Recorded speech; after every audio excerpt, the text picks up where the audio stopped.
മതം മാറ്റത്തെക്കുറിച്ച് ഏറ്റവും കൂടുതൽ എതിർപ്പ് പ്രകടിപ്പിക്കുന്ന വിഷയങ്ങൾ ഉണ്ടാക്കുന്ന ബിജെപിക്കാർ. നടി ലക്ഷ്മിപ്രിയയെ കുറിച്ചൊന്നും പറയാനില്ല.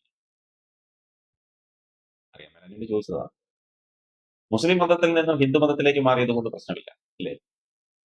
അതേസമയം ഹിന്ദു മതത്തിൽ നിന്ന് മുസ്ലിം മതത്തിലോ ക്രൈസ്തവ മതത്തിലോ മാറിയിരുന്നെങ്കിൽ ഇപ്പൊ കാണാമായിരുന്നു പോയി. മുസ്ലിം ആയിരുന്ന നടി ലക്ഷ്മിപ്രിയ ഹിന്ദു മതം സ്വീകരിച്ചതിനെ കുറിച്ച് കൂടുതൽ വെളിപ്പെടുത്തലുമായി അവർ തന്നെ രംഗത്ത് എത്തിയിരിക്കുകയാണ്. ഭർത്താവ് സംഖ്യ ആയതുകൊണ്ടല്ല താൻ മതം മാറിയതെന്നാണ് ലക്ഷ്മിപ്രിയ പറയുന്നത്. ജയേഷ് എന്നെ മതം മാറ്റാൻ നിർബന്ധിച്ചിട്ടില്ലെന്നും അവർ പറയുന്നു.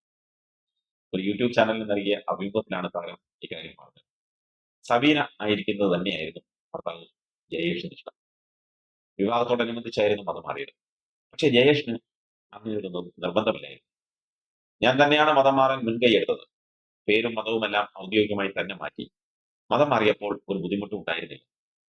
ജയേഷ് വന്നില്ലായിരുന്നെങ്കിലും ഞാൻ ഒരു മുസ്ലിം യുവാവിനെ വിവാഹം കഴിക്കുമായിരുന്നില്ല എന്നാണ് ലക്ഷ്മിപ്രിയ പറയുന്നത്.